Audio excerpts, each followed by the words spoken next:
Louvado seja nosso Senhor Jesus Cristo. Querido povo de Deus, homilia diária, sexta-feira, 15ª semana do Tempo Comum. Evangelho de São Mateus, capítulo 12, versos 1 a 8. Hoje a igreja celebra em sua liturgia o dia de São Boaventura.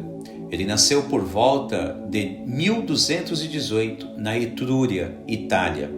Estudou filosofia e teologia em Paris e, obtida a láurea de doutor, ensinou as mesmas disciplinas com grande aproveitamento aos seus irmãos da Ordem dos Frades Menores.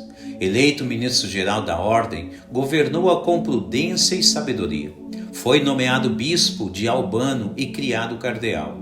Foi contemporâneo de Santo Tomás de Aquino. Morreu em Lyon, França, no ano de 1274. Escreveu muitas obras filosóficas e teológicas. No dia de São Boaventura, vejamos o que a Sagrada Liturgia tem a nos comunicar em toda a sua realidade. E já logo de início, se olharmos o cenário da primeira leitura, vemos ao menos 2 pontos a serem bem refletidos. Primeiro, notamos Ezequias, que está em curso final de sua vida com uma enfermidade, que para aquele período devia ser implacável.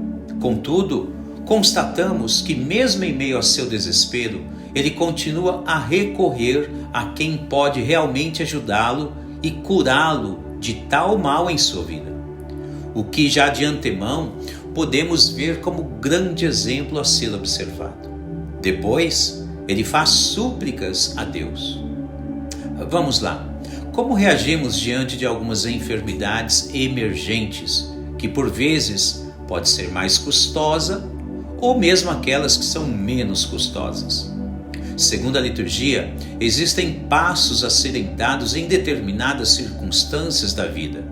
Se cada pessoa souber aproveitar muito bem a presença de Deus em sua vida, saberá que somente Ele pode aumentar ou diminuir a vida de cada pessoa. No caso de Ezequias, na primeira leitura, a sua prece foi muito bem ouvida por Deus.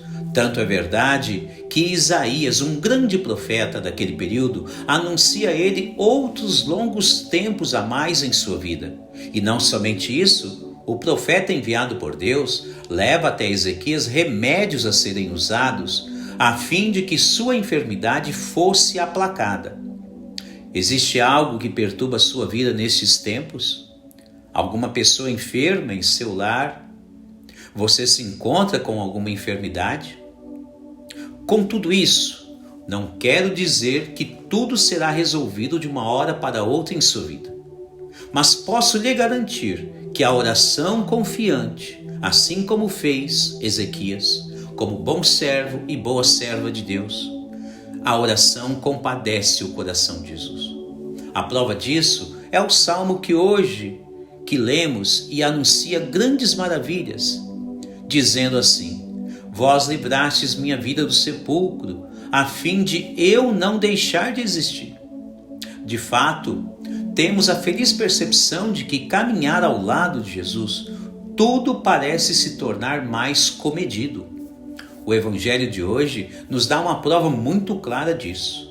Alguns fariseus, enciumados e querendo tentar arruinar a vida ministerial de Jesus, diz a ele o que deveria ou não ser feito quanto a algumas atitudes de seus discípulos. Esta é a cena.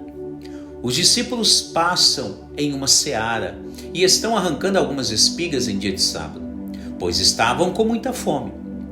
Mas para os judeus isso era contra a lei do dia de sábado. Ao que Jesus responde assim: que ele é maior do que a lei, o templo e o sábado. São João Crisóstomo diz que Jesus conduziu os seus discípulos por aquele caminho já sabendo de tais possíveis embates, precisamente para deixar claro a sua grandiosidade sobre todas as leis veterotestamentárias. Vamos acrescentar ainda a visão de Santo Agostinho, que diz que é provável que o Senhor não proibiu os seus discípulos de cortarem as espigas, a fim de reeducar tanto os fariseus como a ensinar os seus discípulos que Ele é o Senhor de toda a vida. Por isso, é de grande importância aproveitar viver sempre na presença do Senhor, pois ele nos ensina a razão de toda a nossa existência, dando-nos a oportunidade de prolongar ou não a nossa vida ao lado dele. Ezequias, na primeira leitura, obtém de Deus uma façanha miraculosa e espetacular, que deu a ele novos longos dias de vida. Os discípulos ao lado de Jesus aprendem o que realmente devem praticar para viver em todo o tempo. Cada pessoa em nossa atualidade, a seu modo, pode sempre escolher aprender com Jesus como se tornar pessoas ainda mais sábias, sem infringir as leis de Deus, a fim de viverem longos dias. Louvado seja nosso Senhor Jesus Cristo.